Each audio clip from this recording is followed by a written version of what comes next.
Before arriving in West Virginia, the president voiced support for his embattled EPA administrator, Scott Pruitt.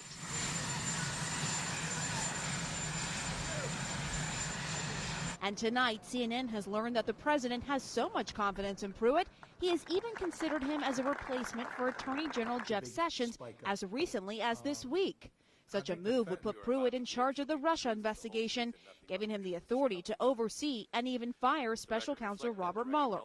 Trump's support for Pruitt comes in the wake of a barrage of bad publicity. But as one source told CNN, Trump was 100% still trying to protect Pruitt because Pruitt is his fill-in for Sessions.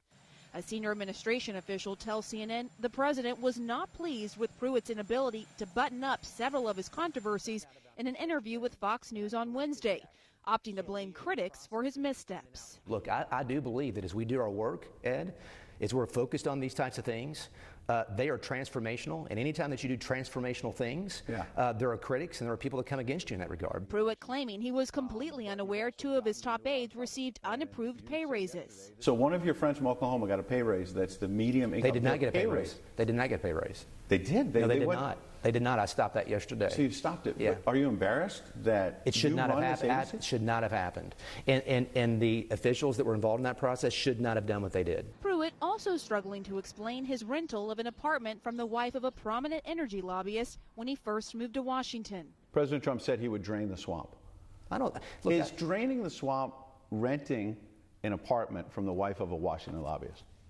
I don't think that that's even remotely fair to ask that question. Okay, so why did you then accept $50 a night to rent a condo from the wife of a Washington lobbyist? Well, let's talk about that. That is something that, again, has been reviewed by ethics officials here. They've said that it's market rate. You're renting it from the wife of a lobbyist. Yeah. Who has no business before this agency. Hold on a second. So who has no Mr. Hart is at Williams & Jensen, right? Major lobbying firm. ExxonMobil is the client.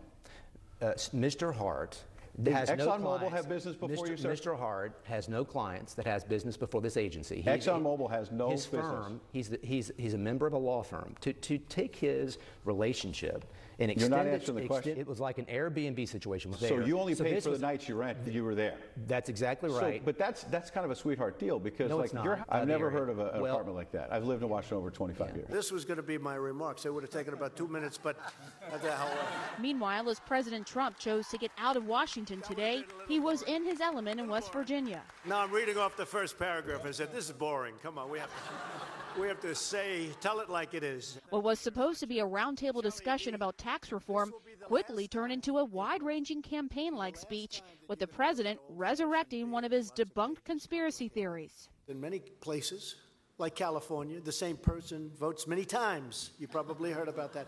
They always like to say, oh, that's a conspiracy theory. Not a conspiracy theory, folks. Millions and millions of people. Trump going back to his first political speech and his favorite incendiary topic, illegal immigration. And remember my opening remarks at Trump Tower when I opened. Everybody said, oh, he was so tough. And I used the word rape. And yesterday it came out where this journey coming up, women are raped at levels that nobody's ever seen before. They don't want to mention that. So we have to change our laws.